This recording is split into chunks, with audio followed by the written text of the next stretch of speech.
Hello and welcome to a brand new Arseblog Arsecast right here on arseblog.com. How are you?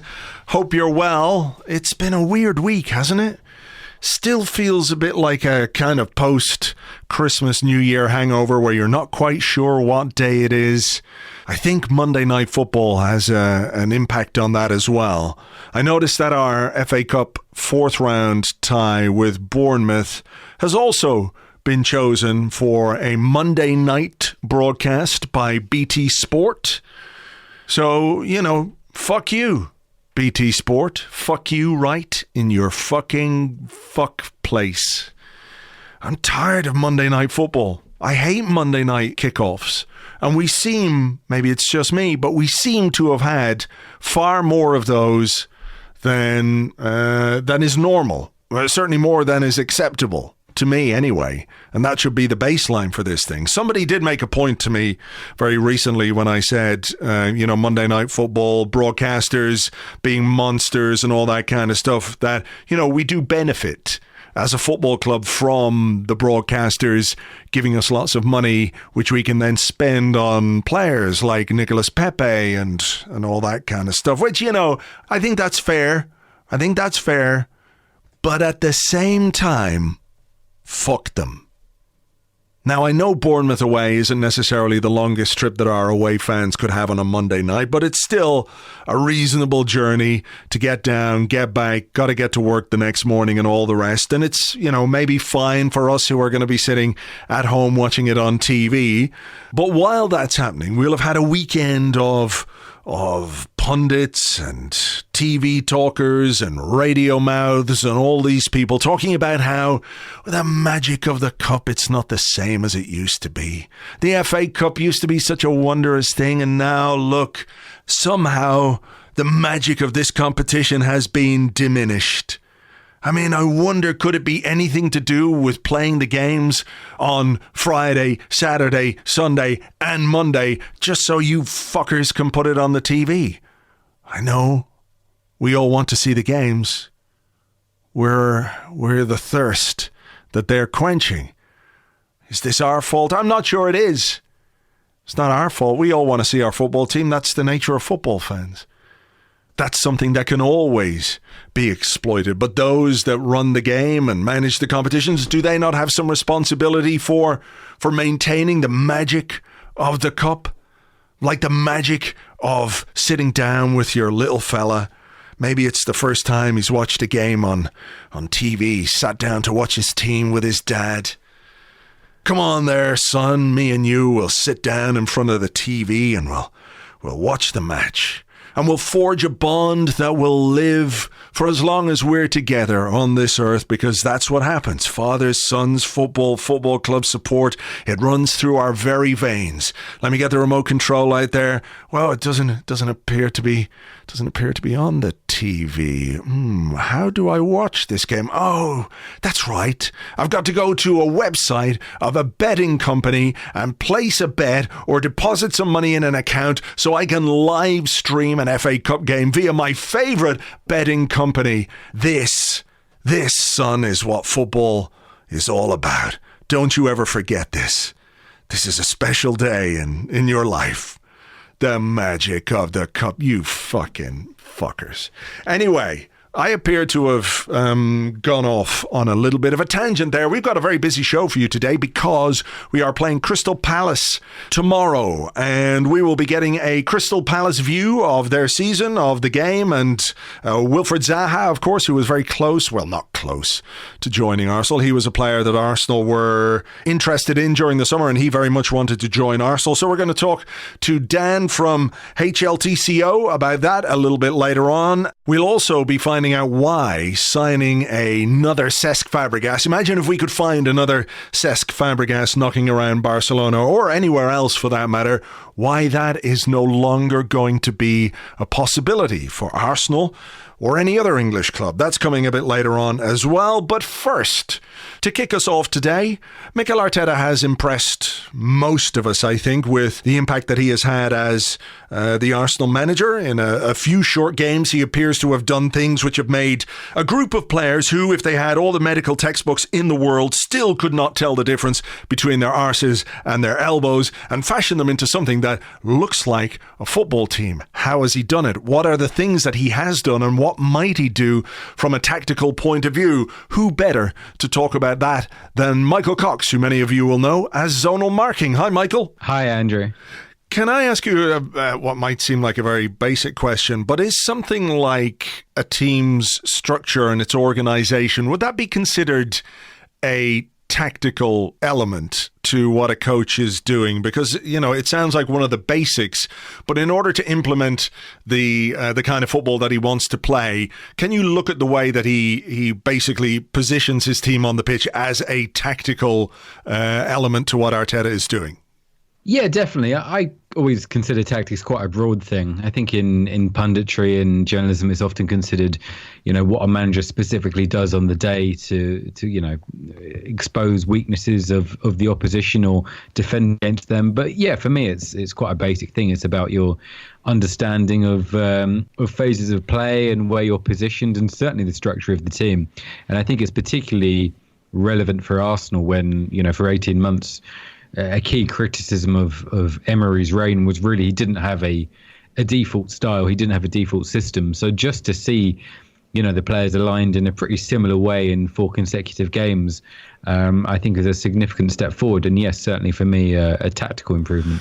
Can you sort of in the wake of Emery's departure posit a theory as to why it is that, you know, somebody who was considered or widely considered a tactician in the sense that, you know, he looked at what the opposition were doing and he tailored his team around that, never quite put in place any foundations, any structures to his team? I mean, can you be considered a good tactician if your tactics are changing from one week to the next?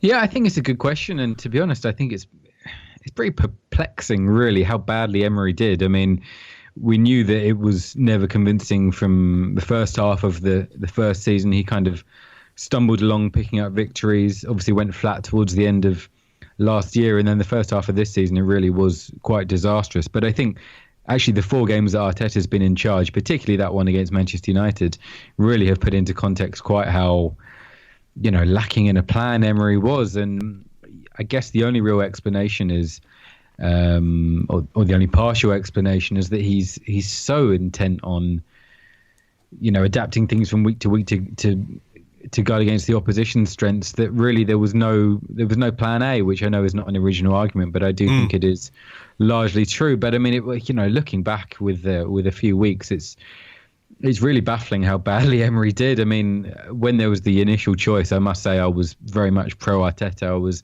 excited by the concept of someone with new ideas coming in. But I actually thought Emery was the safe choice, if you like. I didn't think that there would be this kind of implosion and Arsenal would find themselves mid-table. So, yeah, it's I can barely begin to explain how badly it went towards the end. And, you know, with respect to Arteta, who I do think is a talented, a very talented coach, and I'm very excited to see him at Arsenal. It hasn't taken too much for, you know, a staggering level of improvement, really.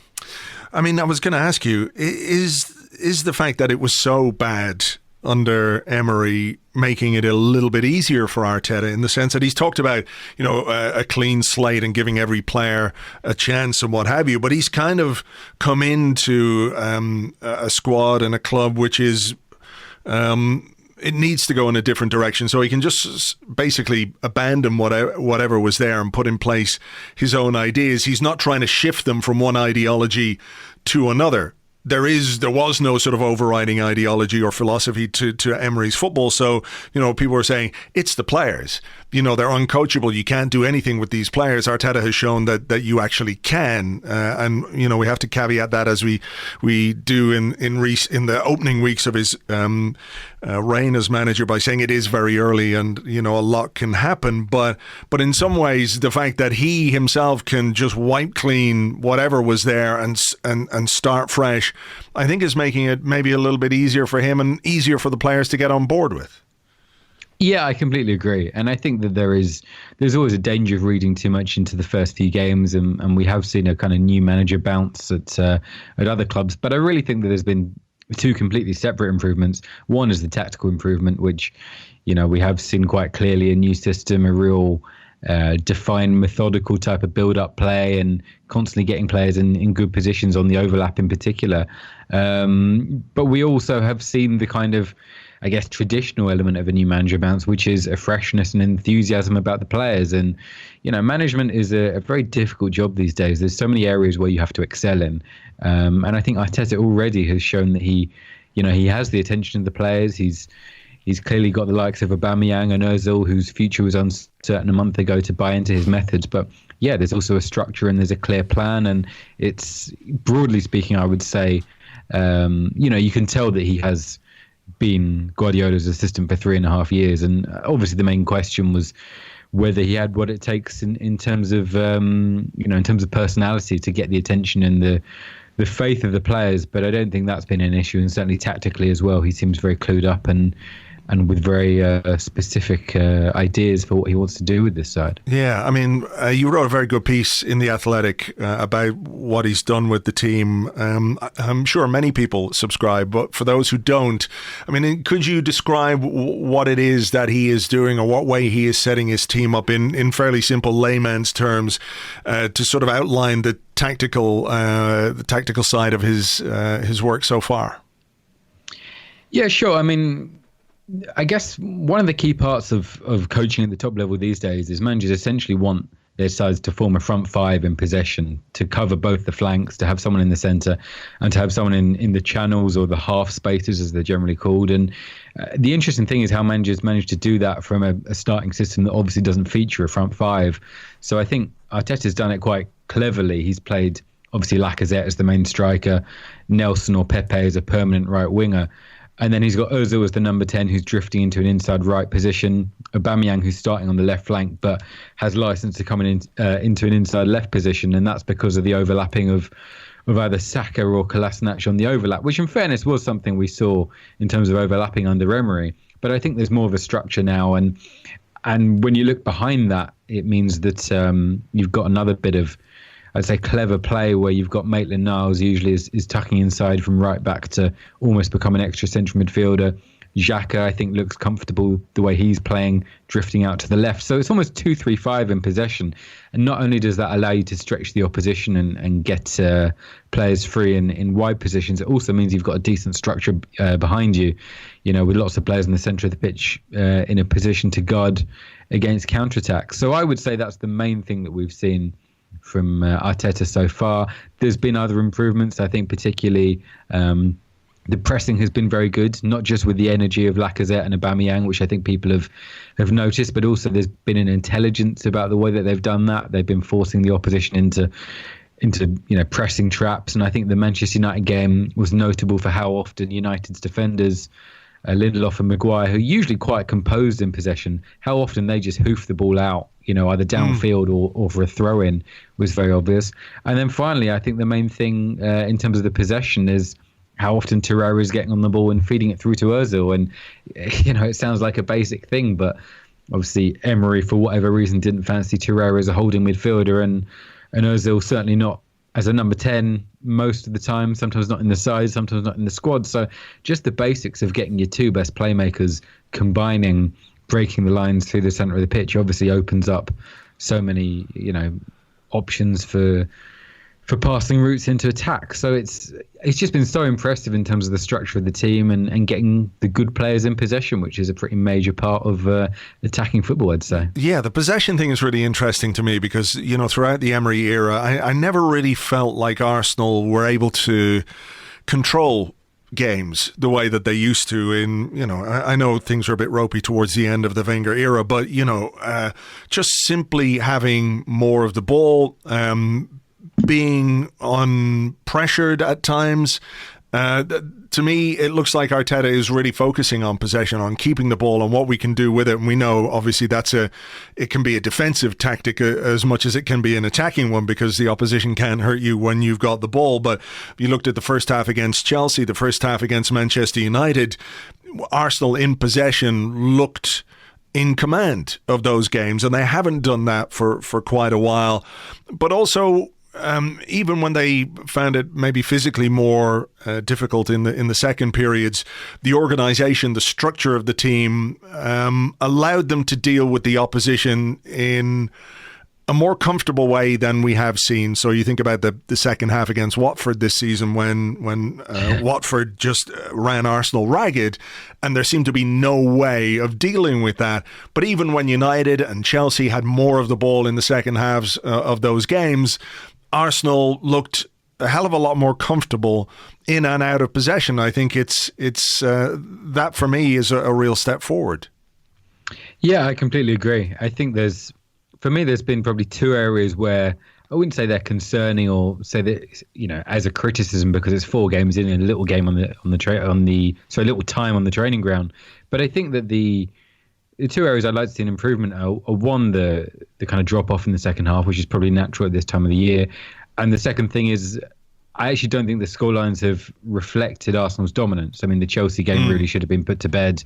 Even the Manchester United game, I think Arsenal could have scored more. And I think actually that probably will just come from improvement from individuals. I think Aubameyang and Lacazette and Ozil have been getting the ball in good positions and not necessarily doing what they usually do. Maybe a part of that is the tiredness as well, not just at this time of the year, but because of the regime and the new pressing. But that should, I think that it's easy to see both those areas improving in terms of fitness, over the next couple of months when the schedule isn't quite so packed, and in terms of the finishing once the individuals just return to their top form. So, yeah, there's certainly elements to improve, and I think Arteta will probably appreciate getting a whole week on the training ground, albeit it's been a Monday night game, so not quite a full week. But, ahead of Palace, he'll get more time than he's got so far to work on a specific game plan. When you look at the Arsenal squad right now, and you look at the work that Mikel Arteta has done at Manchester City, are there individual players there who you feel like he's going to be able to get a lot more out of? Yeah, I mean, the obvious one is Torreira. I mean, obviously Guardiola's system at City really has always been based around midfield possession, and both Guardiola and Arteta himself really were playing in that deep-lying playmaker role that I think Barcelona have fetishized more than anyone else over the years. So Arteta knows all about how to play in that position. Obviously did so very well for Arsenal, particularly towards the end of his time when I think he dropped a bit deeper after Song left. So, yeah, I mean, just the way Torreira has been receiving the ball, I think, has been such a positive. He's been getting the ball right in front of the defenders. He's comfortable on the turn, on the half turn, getting away from pressure. I think Arsenal will be much more adept than they have been in previous months. I think that Watford game is probably the best example of, a game where they were trying to play out from the back and just look completely nervous about how to do so. So I think Torreira's improvement really has been the positive, because there were suspicions as well that if Emery didn't fancy him in that position or didn't fancy him at all, maybe he didn't have such a big future at Arsenal. But now with Arteta in, you think he's probably the player that Arsenal can build around for the next few years. So I think that's a massive development for Arsenal. How highly do you rate him as a footballer, in that position? I know when he arrived, I was very enthused in the sense that, he brought a lot of qualities to midfield that I thought Arsenal had been missing. And it always seems strange to me that over the Emery got maybe a little bit confused by him, or just didn't fancy him, or didn't like his size or whatever. But in terms of what he can bring to that role, because, you think about Fernandinho at Manchester City, who is that guy in that club, a physically much more imposing player. But as N'Golo Kante has shown, you don't necessarily have to be a huge man to be able to do that job well. So, I mean, is he somebody you think can really flourish in the Premier League? Yeah, I think he's brilliant. I'd almost want to ignore what I've seen of him in the 18 months so far, which is not a criticism of him. But like you say, Emery clearly just didn't take to him, certainly not in that position. But whenever I've seen him, beforehand in Serie A or for Uruguay, I just think he's got really everything you'd want from a player in that position. Like you say, maybe lacking in physical stature, but I don't think it's too difficult to pair him with someone who brings that. I mean, I think in basic terms, Xhaka does have that. He's obviously a very frustrating player, but I think in theory it works quite well as a partnership. And yeah, I think there has been more of a shift towards players in his mould, in terms of size and stature when you look at Kante, but also in terms of his forward-thinking ability on the ball. So yeah, I think he's the kind of player that you can build your side around. And if there's anyone who's going to appreciate a player like that, then it's Arteta. A couple of quick final things. One is, Arteta, as you say, played a deep-lying midfield role for Arsenal, but at Everton, he was a much more advanced player, or played further up the pitch and was more creative. As he's trying to mould an Arsenal team into something more along the lines of the Arsenal that people expect to see, a team that can attack well, plays good possession football, fast attacking, skillful, all those kind of things. How much do you think that experience of his playing days, which are not too far in the past, will enable him to put in place those sort of philosophies and instruct the players as to exactly what it is he wants from them? Yeah, I think it's a big bonus. I think the fact that, it's not often really you get a manager at a top level club who has played so recently, like you say. And it's a great bonus. I think it's a little bit like the fact that Arteta knows Arsenal. I've been quite sick of hearing so much about certain managers who know certain clubs and why that's going to be invaluable. It's not, you shouldn't appoint your manager for that reason, but if they are a very promising candidate overall, as Arteta was, then of course it's great that Arteta has knowledge of the club and of the youth system. And, I think with a couple of players, he said he remembers training them a little bit from when they were in the under 16s or whatever. So, yeah, I think Arteta really has a really great background in various ways to be the Arsenal manager. He knows the club, he knows the Premier League as a player. He's been assistant manager to probably the most innovative manager we've seen in Europe in the last 10 years or so.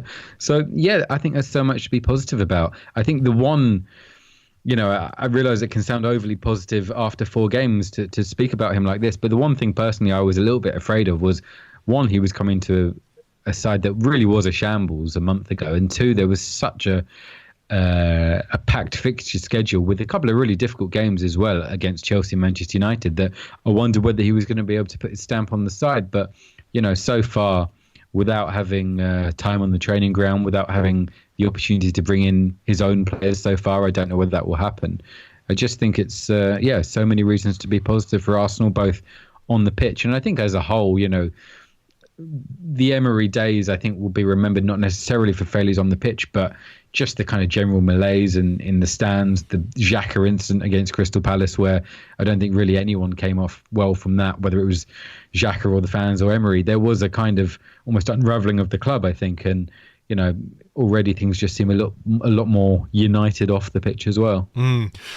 Final question, and I'm asking you to look into your tactical crystal ball here a little bit, and I know it's just 4 games and he's got to work with what he's got to work with between now and the end of the season. Maybe there'll be an addition in January or 2, who knows. I don't know that there's going to be significant business in January because of the nature of the market and everything else, but going forward, is there anything in particular that you sort of expect or maybe hope for Mikel Arteta to do from a tactical perspective?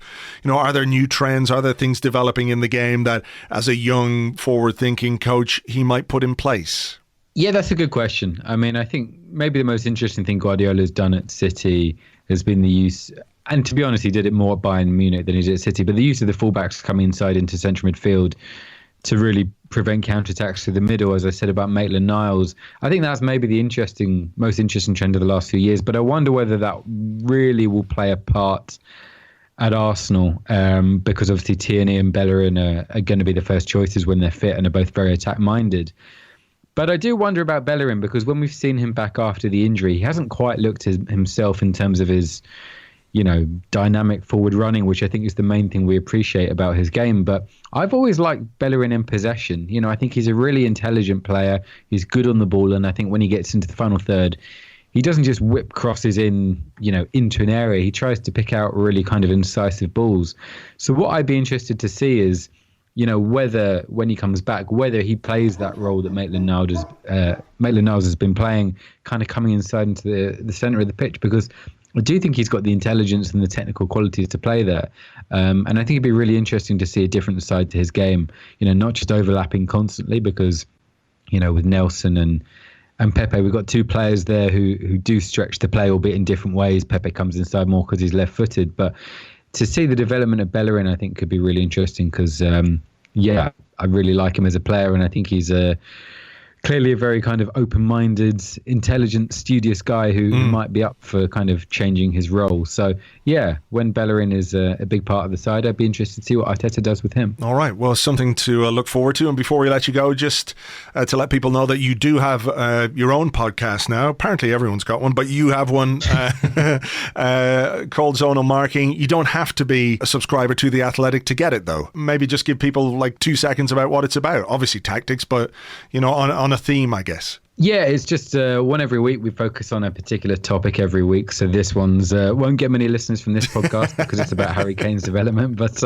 we'll certainly be looking at Arteta in upcoming weeks. And we also did I think a really good one when Ljungberg first got appointed as caretaker manager, about his background and basically how he came to be in charge of Arsenal for a few weeks. Having not really been the kind of player you would suspect would be a manager. So that was a good one. But there's different subjects a week, some about individuals and some about kind of wider themes in football. So it's like you say, it's free to listen to, so check it out if you get the chance. In all the usual podcast places. We'll leave it there. Michael, thank you very much indeed. Always a pleasure. Thank you, Andrew. Thank you very much indeed to Michael. You can find him on Twitter at zonal_marking. You can read his stuff in The Athletic, but you don't have to be a subscriber to The Athletic to listen to the podcast, and you can subscribe to that in all the usual podcast places. Surprisingly enough, it's also called Zonal Marking. Now, over the years, Arsenal have brought in countless young players from Europe. Some have been hits, some have been misses. One of those great hits, of course, was Cesc Fabregas, another that's in our squad and not quite in the team at the moment because of injuries. Hector Bellerin, young players who arrived at Arsenal into our academy, snapped up from clubs across Europe. Maybe it's a little bit dodgy, but that's the way the rules work, and it's free for any football club to take advantage of those. I saw a tweet today from Christopher Flanagan, who said it's a shame to think that after this transfer window, Arsenal will never again be able to bring in a player like Fabregas or Bellerin at academy level. Christopher is with me now. He is the managing editor of the International Sports Law Journal. Christopher, why is this the case? It's the B word, right? Not Bentner. No, it's nothing to do with Nicholas Bentner, to the best of my knowledge. Obviously, he is very influential. Yep, it's to do with Brexit, that's right. And Brexit is going to affect, well, like with all industries, Brexit will affect the football industry, but has some kind of quite idiosyncratic and I think interesting impacts on football, particularly in respect of the transfer market, because the transfer market is, in essence, about the movement of people. And given that football is kind of inherently international, it's typically about the movement of people across borders. And obviously, I think everyone knows and realizes that Brexit is going to influence the ways in which people can do that. And there's going to be kind of two, I think, main points. So it's going to affect transfers generally, because there'll be a loss of the unfettered right of freedom of movement across the EU.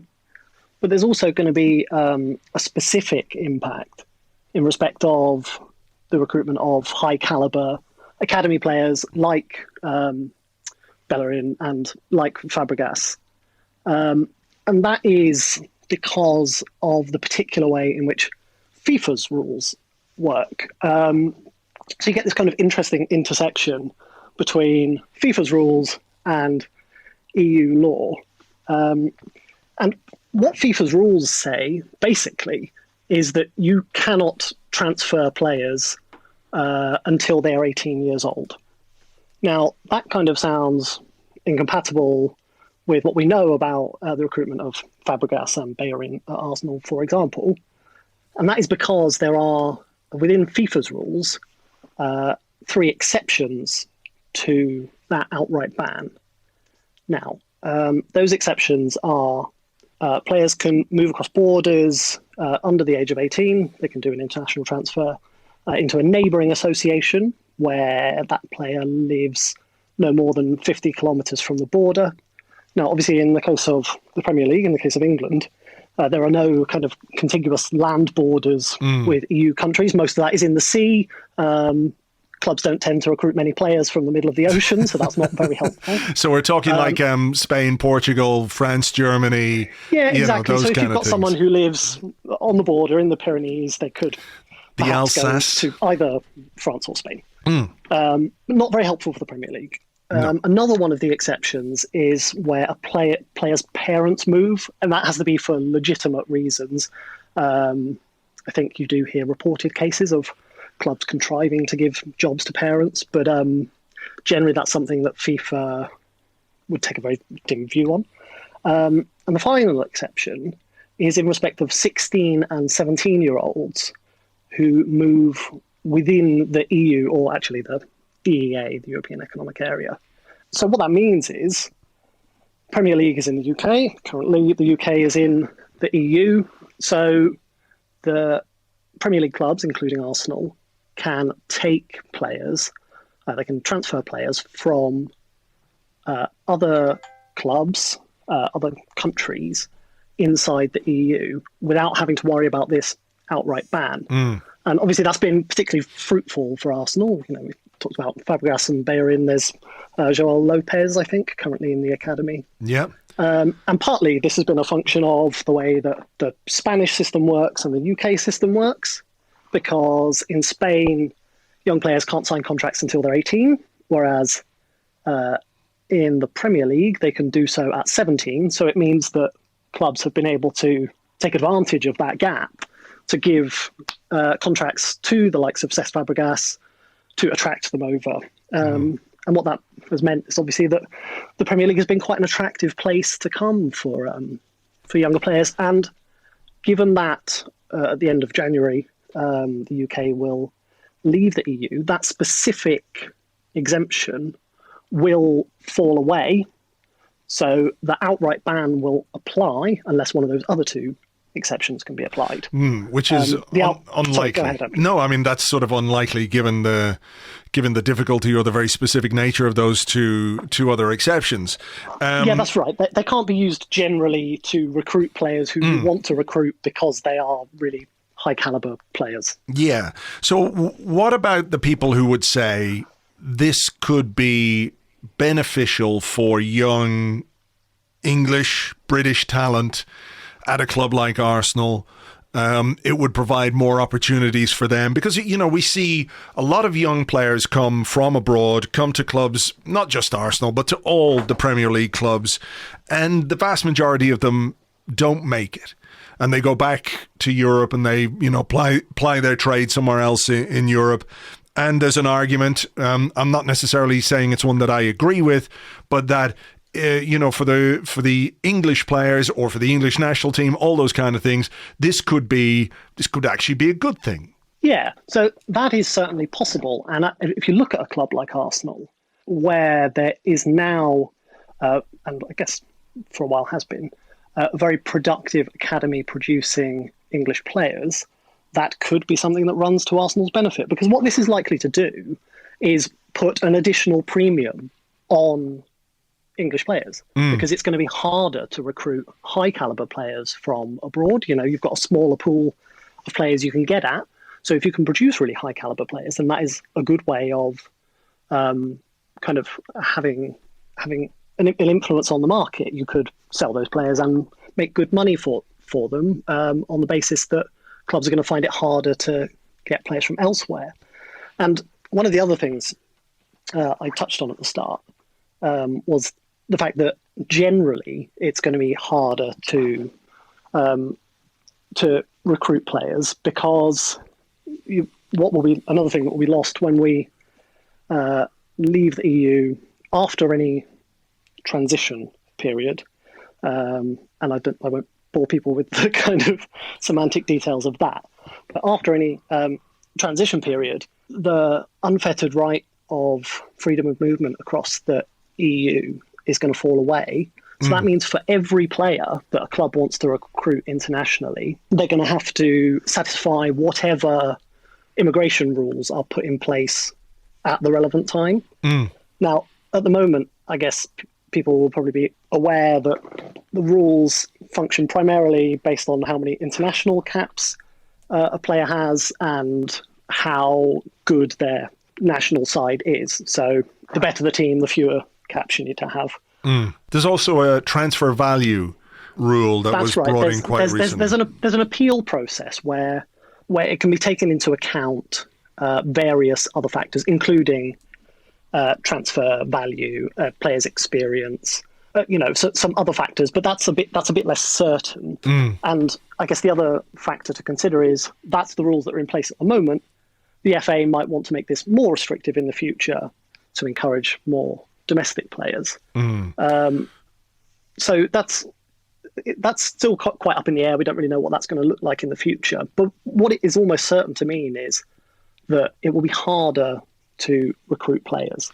If you consider Gabriel Martinelli, for example, one of the reasons Arsenal were able to recruit him and bring him into the first team quite easily is because he had dual citizenship, Brazilian and Italian, or he had an Italian passport, which meant that because he was able to live and work in the EU based on his Italian passport, he can exercise that right anywhere in the EU, including the UK. So we didn't have to go through a convoluted application and appeals process in the way that, say, Joel Campbell had to go through. There is another sort of aspect to this as well. And one of the things that we've seen in recent years is a growth in young English players going abroad, going to Europe. And taking full advantage of the fact that there is this freedom of movement, this ability for them to go and live and work in any of the European member states. Jadon Sancho, for example, is a great example, moving from Manchester City to Borussia Dortmund and flourishing as a footballer to the point where he is, one of the most highly coveted young English players around. He may not have got that chance if he'd stayed at Manchester City. Chances are he wouldn't have. We've seen Reiss Nelson go to Hoffenheim. We've seen Emil Smith-Rowe go to RB Leipzig. These aren't just football experiences, they're life experiences, they're cultural experiences, they're educational in terms of, learning another language, all of those things. So there is a flip side as well, isn't there, for the UK becomes much more of an island, if you like, for the footballers, because they have their options restricted as well. That's absolutely right. So UK-based players, when they are 16 and 17, are not going to be able to transfer into other EU countries in the way they can now, because the FIFA rules will prevent it. And additionally to that, it's going to be much harder for them to have any sort of transfer into another EU country, kind of depending on what the respective country's immigration system ends up looking like, because they'll have to go through the typical immigration process. It's not a simple case anymore of, you can exercise your right to live and work wherever you want in the EU.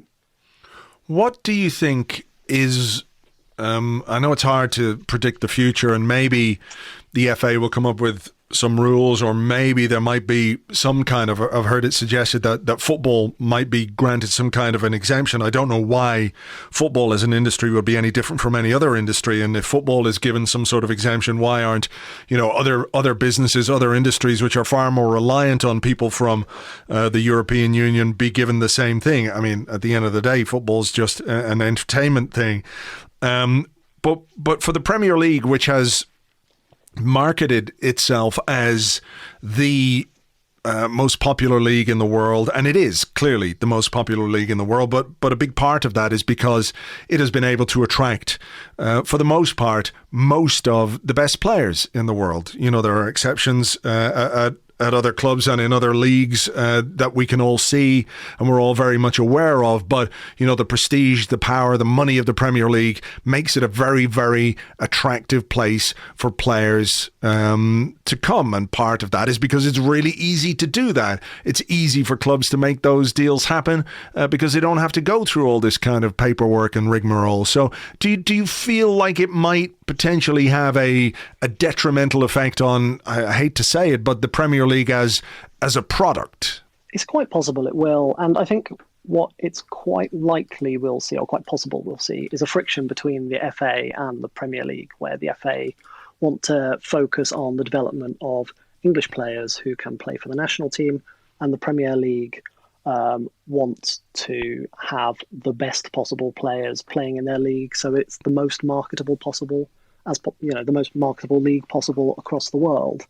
And I guess there are other aspects of this as well. If you look at what's happened to the value of the pound over the last couple of years, it has plummeted, which has had an effect on the purchasing power of Premier League clubs.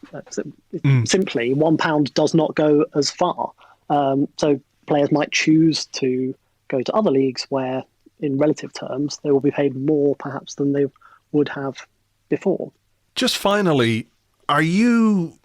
I know people are kind of probably, whichever side of the fence they might be on when it comes to Brexit, probably a bit sick and tired of hearing about it because it's been so pervasive. It's just been part of the news cycle for so long now, and it's kind of one of those words that you'd prefer never to hear again. Certainly, you know, I get fed up with it.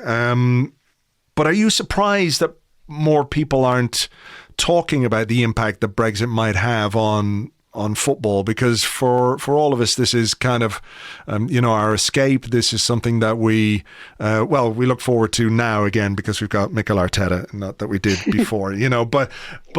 Well, actually, just to make a point on Mikel Arteta, he might not have ever come to either Scotland in the first place or England afterwards based on the, as a player, based on the, if he was Brazilian or American, based on the amount he had played for his national side, which was 0 times. 0 times, yeah. But anyway, sorry, I interrupted you. No, I just mean that like it feels to me like it's a fairly, if you're talking about it, how it's going to affect shipbuilding and the NHS and, car manufacturing and, groceries and simple things like, essentials like medicine and the stuff that keeps people alive.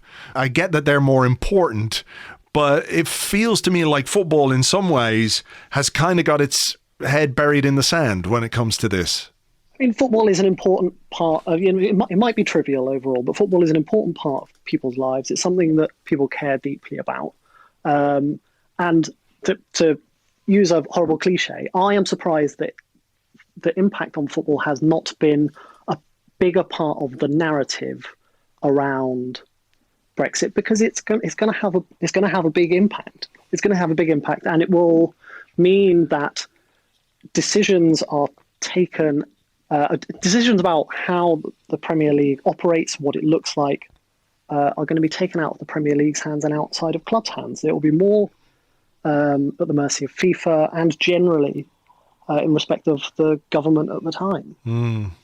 It is, I'm always reminded of the Arsene Wenger quote, where he talked about, I don't look at a player's passport, I look at his quality, which is, I think, the right way to look at it. And that's something, unfortunately, that Premier League clubs are not going to be able to do when all this goes down. But look, thank you very much indeed for your insight, and maybe we can catch up again when it all happens and see what the impact has been. For now, though, Christopher Flanagan, thank you very much. Thanks, Andrew. Thank you very much indeed to Christopher. You can follow him if you like. He's at LegalManFlan,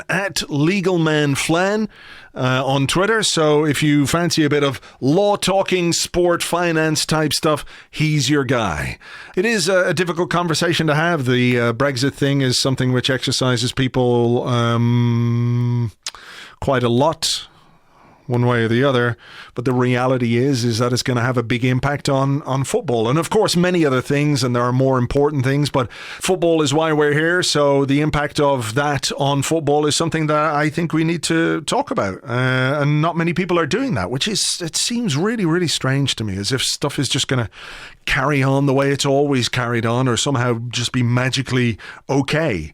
There are going to be things that we're going to have to deal with in the months and years to come, and we'll see what that does to football as we know it right now. Let's move on though, and let's have a look ahead to this weekend's game against Crystal Palace at the weekend. They've had some decent results against us in the not too distant past, so to give us a bit of a flavour of their season and what's going on at Crystal Palace right now, I'm delighted to welcome Dan from HLTCO, which is Hopkin Looking to Curl One. Hi Dan. Hi, how you doing? Not too bad, thanks. I have to start with the obvious question. Who is going to take your penalty this weekend now that Milivojevic is suspended? It is a very good question, and one that I'm not 100% sure I can answer with any degree of certainty. It's also, given the fact that we've got a huge injury crisis on our hands, it's a difficult thing to even say who we're going to have out as a starting 11, but I would imagine, should we manage to get one, as we so often have in the past against you, I wouldn't back against Jordan Ayew taking it, purely because he seems to be leading the line and is probably our most obvious goal threat. And without Luka, it's all bets off, really. Yeah, Ayew is your top scorer this season with 5 goals in the Premier League. It is a bit of a problem, is it? Goal scoring? In general, yeah. I mean, it's obviously something every club would like to have more of. And we have, in the past, obviously spent relatively decent sums of money to try and get strikers in, with Benteke and Alexander Sørloth, etc. But yeah, we do seem to struggle in front of goal. I think from a Palace point of view, it's difficult to know whether Roy Hodgson's tactics are the main driving force behind our lack of goals, or whether it's just a bit of a mental block, because we've got, Zaha on one flank, who often beats his man and gets a ball across, but then at the same time we often struggle to get men in the positions around the 6-yard box to tap them home. So, we watch it from the stands week in, week out, and it is a source of frustration, but it's difficult to know what the answer is, really. I mean, is it a creativity thing, or is there a lack of that? I mean, that's another thing that every team would love to have, is more creativity. But in Zaha, for example, you do have a really dangerous player, somebody who can drive at defences into the box, win penalties, as Arsenal fans know so well. But is it about getting support to him? I mean, what is the feeling with Roy Hodgson and the job that he's doing at Palace? Is how is he regarded amongst the fan base? I think I speak for most Palace fans when I say that, regardless of the grumbles many have over his tactical rigidity and his favouritism of certain players, you can't really moan at the league position we find ourselves in, given the transfer budgets he's been given since he arrived. But I think most teams in the league know, and it's probably not too much of a revelation given the golfing class between Zaha and the rest of the midfield, that our main tactic seems to be to sort of get the ball to him on the flank and just let him do his thing. There is a definite source of frustration in the sense that Roy Hodgson seems to be allergic to number 10s. We brought Max Meyer in from Germany a year or so ago. He gets very limited game time in the midfield. We brought in Victor Camarasa on loan from Real Betis over the summer. He was previously at Cardiff, and he's a ball-playing midfielder, and yet again he hasn't really seen it fit to give him many minutes. I believe he's going back to Spain in the next couple of days to try and find another club. So he seems to, Roy Hodgson in general, favour the defensive midfielders over the creative ones, which, from a results perspective, he can point towards points on the board and say that's great. But when you're trying to get a team that's going to get you off your seat and sort of looking for the next goal to go in a 4-3 win, you're never going to get that with Roy Hodgson. So it's just one of those things, I think. Yeah, being slightly allergic to number 10s is something that we were a little bit used to with Unai Emery. And it strikes me you would probably this weekend be happier facing an Unai Emery Arsenal than a Mikel Arteta Arsenal. Without a doubt. He seems to have, from a neutral perspective or someone that's looking on from afar, he seems to have completely re-energised the Arsenal squad. I mean, I appreciate, top-class footballers, they can blow hot and cold, but in the short period of time he's been there, it does look like a switch is flicked for you. So obviously, from a Palace point of view, there is a greater deal of trepidation going into the game than there would have been before he arrived.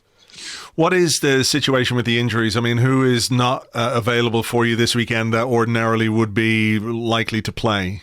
I believe at last count we had 11 first-team injuries. Wow. We haven't got a left-back at all, as far as I know, unless Jairo Riedewald, who was filling in there as a central midfielder in the first place, is back because Patrick Van Aanholt and Jeffrey Schlupp are out. Mamadou Sakho's injured, Joel Ward's injured, Milivojevic is suspended, Andros Townsend's injured. We've had Cesc Fabregas filling in at centre-back instead of central midfield because of the lack of bodies. Max Meyer went down with an injury against Derby at the weekend. It's basically, Roy Hodgson said after the Derby game that in all of his years in management, which everyone knows is about 634, that he's never known an injury crisis like it, which puts extra focus on us to try and get some business done in the January window. Yeah, are you confident that the club are going to do that? Because it's a difficult thing for most clubs. I mean, they all want to, but you're sort of caught between this, if not a rock and a hard place. You kind of know that the summer is the best time to do business. Yeah, without a doubt. I think from a Palace fan's point of view, and it's something Roy Hodgson said in the press last week, he's been asking the board for 2 new strikers and 2 new fullbacks, one on each side, for over a year now. As far as I know, we're being linked semi-seriously with loan deals for St Tosin from Everton and Kyle Walker-Peters from Spurs. But I think most fans are just frustrated at the persistent loans that we try to get in without parting with too much cash. I think there's a bit of politics going on behind the scenes with part of our ownership and their reluctance to spend a huge deal of money. But, you know, it's, as you say, January's not an ideal time to do business at the best of times, but given the lack of bodies we've got at the moment, we haven't really got a choice. Yeah, it feels like with that amount of injuries, you're going to have to dip into the market. Obviously, it hasn't happened ahead of this game. So what way do you think he is going to approach this? Because I think Palace are unbeaten in the last 3 against Arsenal, and very memorably you beat us at the Emirates last season, a game which really had some profound consequences, I think, for the end of our season and for the reputation of Unai Emery, because it all went wrong towards the end of the season. And that Palace game, if you'll excuse me, that Palace game was really, it felt like that was the cliff we started to go off. I remember at the time when we managed to get the win, the sort of ripple effect that it had on your fan base and on the club in general was quite major. And the thing with Roy is, like, as I say, I can moan about certain aspects of his management, but last season we went and beat you at your ground, we beat Manchester City. You know, we've proven that against the big sides, with the way he sets us up, because we're tactically sound and we know our jobs, that we can grind out results. I think if we had a fully fit squad, I wouldn't be necessarily unconfident of getting a point or 3, but given the sheer number of injuries we've got, I think the initial tactic will just be 4-5-1, remain stoic and try and get to half time at least with parity, and then potentially go from there, because that seems to be, especially this season, a tactic that he is employing regularly. Let's talk, if we can, about Wilfried Zaha, who was very, very strongly linked with Arsenal over the course of the summer. He is an Arsenal fan. His representative, who I think is his brother as well, is it? Made it pretty clear he wanted to leave Palace. He wanted to join Arsenal, and that didn't happen for many reasons. Most obvious is the fact that Arsenal never came near the valuation that Palace had on a player who just signed, or relatively recently signed, a new long-term contract. What is your feeling about the way this season has panned out for him? It looks from the outside, at least, like he is a player who, I can't say that, he's sulking or whatever, but it's not uncommon for a player who really wants to move away and doesn't get that move to find it difficult to reach their best form. It's tricky with Wilf, because from a pure aspect of the way his game works, it tends to blow hot and cold, because if he gets the better of his fullback, then he'll run right, and if he doesn't, then people assume he's overrated. In terms of Palace fans and their general view of him, I think most people are aware that he's given enough to the football club over the last 10 years and has clearly shown his affinity with us publicly enough to say that if the right move and the right financial deal comes in, we wouldn't stand in his way. The problem I think Wilf's got is that he's made a bit of a rod for his own back, in the sense that he is far too valuable to us for us to accept a bid of anything less than 60 to 70 million pounds. But to clubs such as Arsenal, whether it's Chelsea, Everton, doesn't matter who, the idea of spending that much money on Wilfried Zaha, who's never, produced the sort of numbers that you would associate with a transfer fee of that size, is, lacking in logic. So he's in a bit of a rock and a hard place himself, because he's made himself so indispensable to us as a team, given that everything goes through him. It may take some time to adapt stylistically, in his general approach, because he's so used to getting the ball whenever we attack. At the same time, I don't think many Palace fans bear him any ill will, and should a deal come about in the January window or the summer that sees us financially reimbursed to a satisfactory level, I don't think anyone would wish him any ill will at all. But it's a case of actually finding a club that are willing to spend that on him, and that's really where we've struggled. It is a weird one, isn't it? Because, I know when we were linked with him during the summer, you could look at the Arsenal team and think, yeah, this guy could do a job. This guy could bring something to the team that we don't have. But when you delve into the numbers, when you look at his age, when you look at, is there sort of any resale value, if you like, based on what Palace were looking for him, and you can understand in the market why it was they were looking for that money. But in terms of goals and assists, he's never been quite prolific enough to convince you that, yeah, we should go the extra mile for that, which is probably why Arsenal spent a relatively similar sum on Nicolas Pepe, who's a few years younger and probably just has that potential to be a bit more. So it's one of those where I think Arsenal fans would have probably been happy to have him, but more at the price we were offering, even if you can understand why Palace turned that down. Yeah, I think given his age, I've said on social media over the last few months, because I get questions about him from all sorts of football fans daily, that he's sort of at a tipping point age-wise, really. Because 27, if he goes another year or two, then the prospect of any top six club spending big on him becomes far less of an option, because of, like you say, resale value, potential, etc. You'd find, especially with wingers, that players like Pepe, even if they're not quite the finished article, they have room for growth. And he's sort of reaching that point of his career where, that period of reaching another level is going to give way to, being on a downward trend. And I think it's frustrating for him, but at the same time, we always hark back to the fact that he joined Manchester United, and at the point when we signed him back, he wasn't on a scrap heap as such, but people had already written him off. The fact that he's managed to get himself back to a point where clubs like Arsenal are looking to sign him is a testament to he and his potential and ability, but at the same time, the love and affection he's been shown at Palace. So it's a bit of a two-way street in my view. Yeah, tough one, and it's probably why he was so keen to make the move this summer, when you get to, what is he, 27 now? So 27, he was 27 in November, yeah. And he's also recently just changed his agent to a guy who is far more Machiavellian in his approach. Right. He was linking him last week with a move to Bayern Munich. What was that story? Yeah, how on earth is that supposed to happen? I believe it's his agent trying to ruffle feathers, because he's trying to, one, unsettle us, and two, give Wilf sort of ammunition to demand a move away. But like the same thing happens with the transfer valuation of 40 million. There's no way on earth, and it makes no logical sense, for Palace to greenlight a loan deal for our best player halfway through the season in the middle of an injury crisis anyway. Yeah. So I don't know what they were expecting us to say. And then what you always get is people saying 80 million's mad. Are they crazy? How do they expect anyone to pay that? And the answer Palace fans will always give is don't spend it then. We don't want you to pay it. Yeah. It's there for a deterrent more than anything else. Yeah.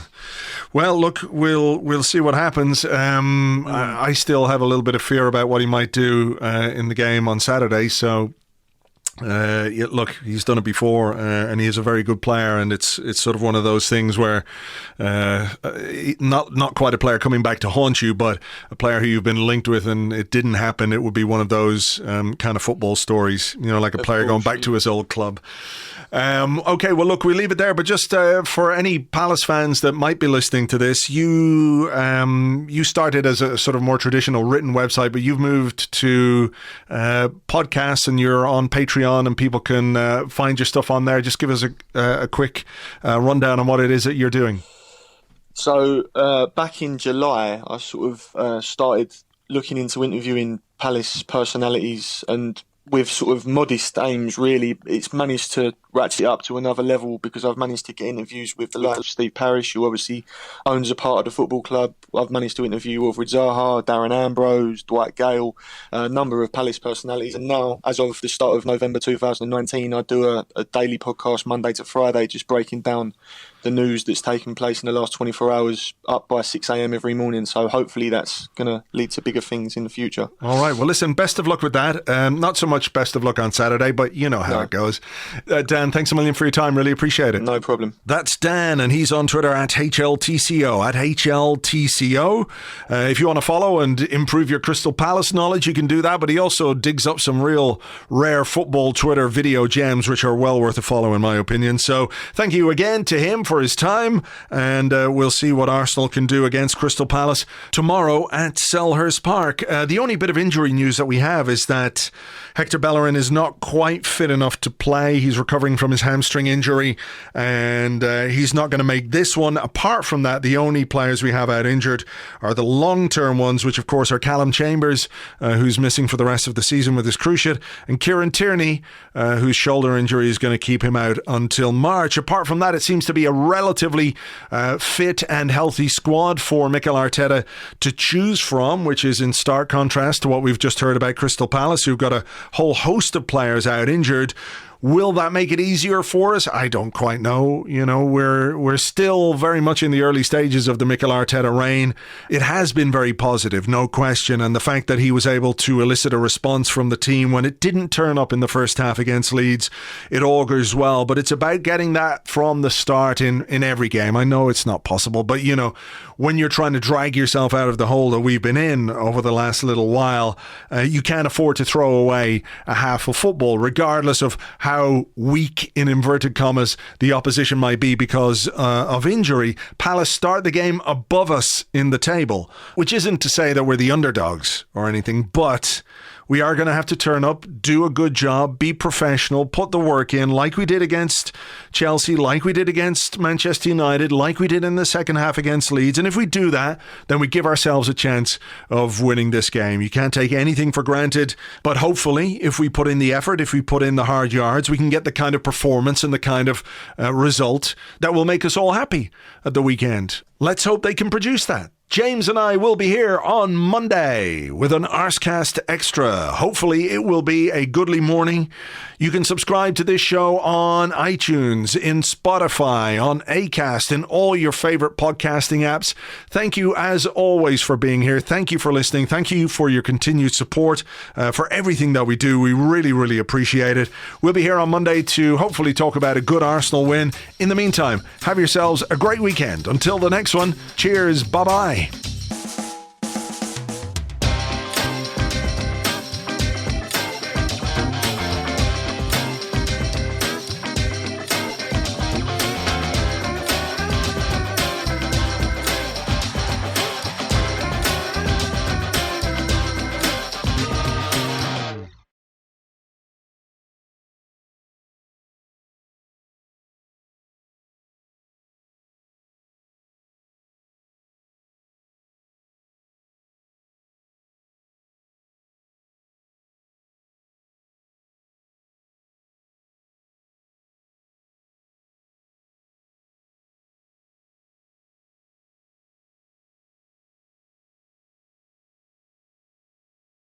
Good afternoon. A statement for those who wish to watch the FA Cup games this weekend. Many people have said they feel the process is complicated. However, this could not be further from the truth. It's remarkably easy. First, drink 4 pints of Budweiser. After you finish your 4th pint, you will be given a voucher. With the voucher, you may purchase an Emirates Airline flight to anywhere in the world. Return, of course. On your arrival back in the United Kingdom, you will be given a bet slip. On that bet, you must place a treble each way Trixie Yankee Super Heinz Goliath accumulator. If your bet comes in, you will then be permitted to watch the game in a tiny box in the corner of a website. This is the future, bitches. Get on it.